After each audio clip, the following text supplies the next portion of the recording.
Sunod, mga kababayan, dito tayo kay Amy Marcos.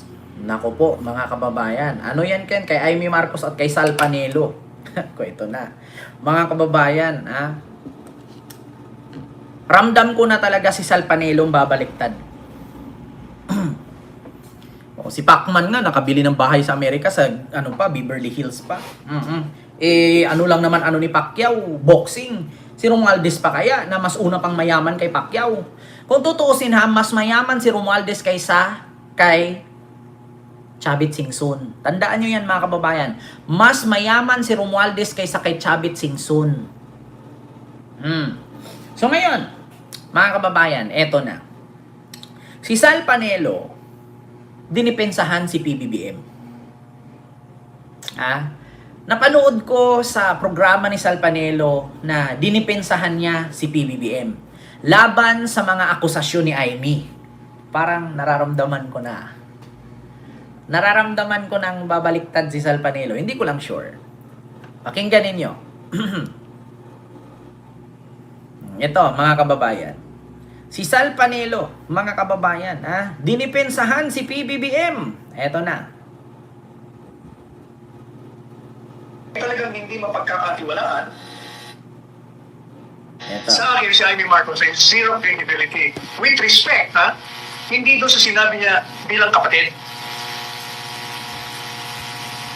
Ang kino-question ko sa kanya, kayo yung ginagawa niyang pagbabalat kayo at ang kanyang paggamit sa mga tao at kalakaran kung ito'y pabor sa kanya. At pinakita ko po sa inyo na itong babae ito ay talagang hindi mapagkakatiwalaan sapagkat iba ang kanyang kinikilos, iba ang kanyang pinapahayag pagdating ng panahon na mapapatunayan mo kung totoo nga o hindi. Hindi ba? Sabi ko po sa inyo. Nung nagkaroon ng kampanya ang Presidente Marcos Jr., iyanong si Amy Marcos sa hindi siya pwera yan sa kampanya, hindi nakapasok sa major campaign rallies. Kita ninyo, Ito na. Nilaglag pa ni Sal Panelo si Amy. Bukod dito, ibalik ko. Ayan mo, kung totoo nga o hindi. Hindi ba? Sabi ko po sa inyo. Nung nagkaroon ng kampanya ang Presidente Marcos Jr., iyanong si Amy Marcos sa hindi siya pwera yan sa kampanya, hindi nakapasok sa major campaign rallies. Ayan. Dahil nga, meron silang personal na alitan ng magkapatid at most likely, hindi siya kasundo. Tandaan ninyo, kakamping yan si Panelo. Kaya natural. Kaya hindi ka talaga papasamahin. Kasi, gaya ng pinaliwanag ko na rin sa inyo, itong si Ivy, producer ng isang pelikula, kaugnay sa kanilang pamilya, at ipinakita niya ron na siya ang bida at ang kontrabida ang pasaway yung kanyang kapatid. Ayan binulgar ni Panelo. Sa mga nagsabi po na aibag ni Panelo ay nangitim, hindi po. Ang ilaw kasi ni Panelo sa taas, may salamin kasi. Anino ng salamin yung napunta dito. Hindi po siya aibag. Sa salamin po yun, yung anino ng salamin. So ngayon, mga kababayan, ayun na nga. Kaya pala initsapwera siya ni PBBM noong eleksyon. Hindi siya isinali. Kasi mga kababayan, nabuisit pala si PBBM doon sa pinalabas na movie ni Amy, yung Malacanang ba yun? Malacanang Palace. Kasi ang nahulog doon, siya ang bida, si PBBM ang pasaway. Pero ang katotohanan talaga doon, mga kababayan, maldita na talaga si Manang. Ang inano lang niya doon, ang ginawa niya kasi siya bilang ate, siya yung nasusunod, di ba? Nakita nyo? Hindi na natin mapagkatiwalaan kung sino yung nandito. Hindi natin alam kung sino yung kampi sa atin at kaaway natin. Maraming traitor dito sa loob ng palasyo. Di ba? Sabi niya, nagwawala siyang ganon, pero hindi totoo yun. Hindi totoo yun, mga kababayan. Walang ganon. Walang ganon. Kasi sila noon, mga spoiled brat.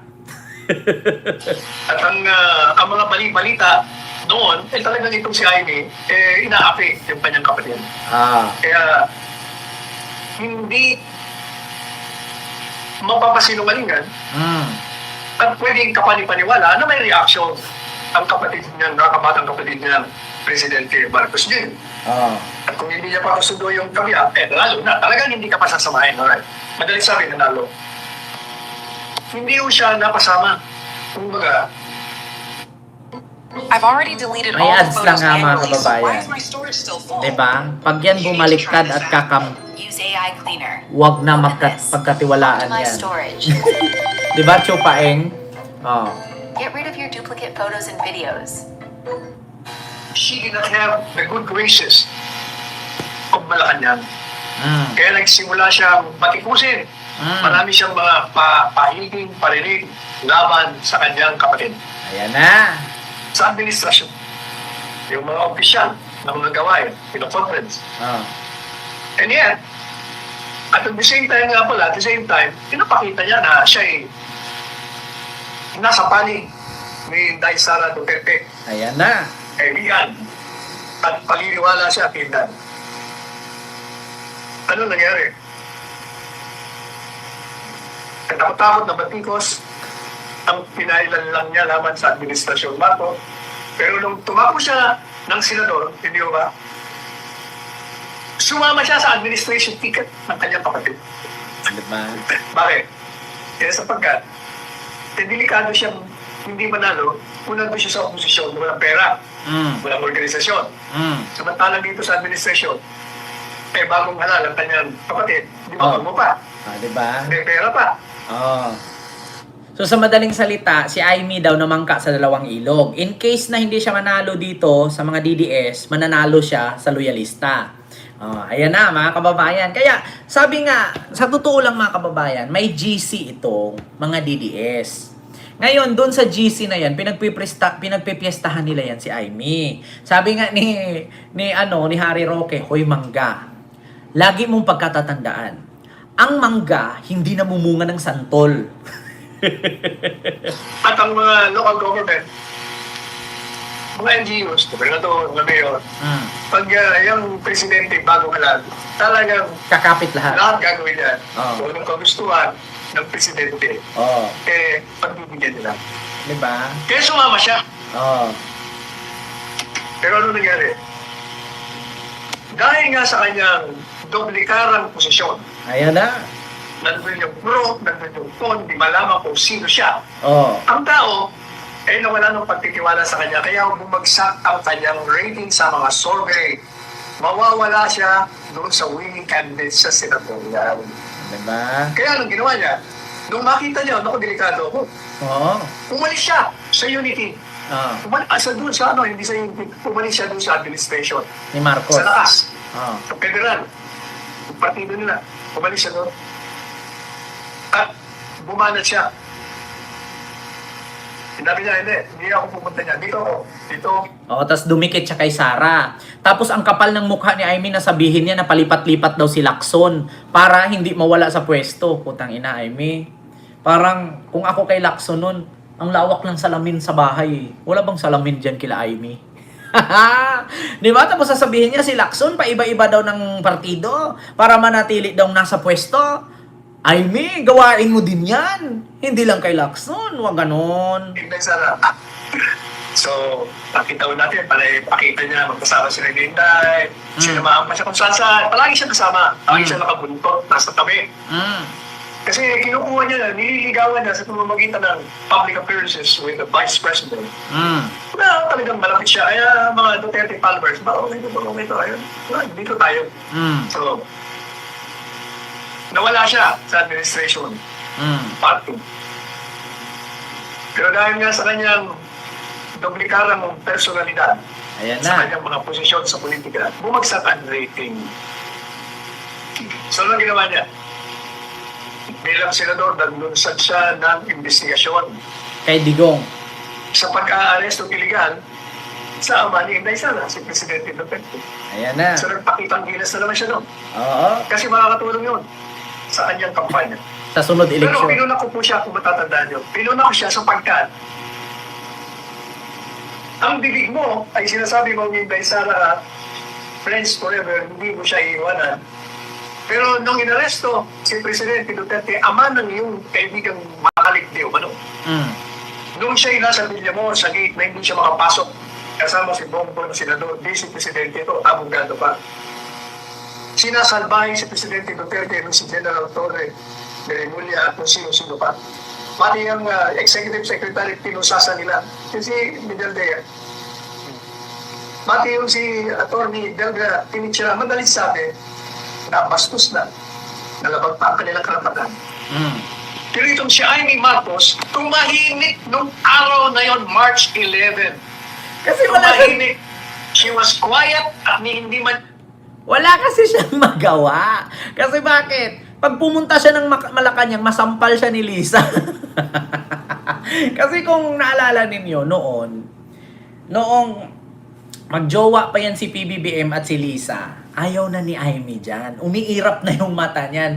Naalala nyo sa simbahan, Ama namin, sumasalangit ka. Si Amy putang ina, ayaw magpahawak ng kamay kay Lisa. Kaya kinuha ni BBM, minawakan. Di ba?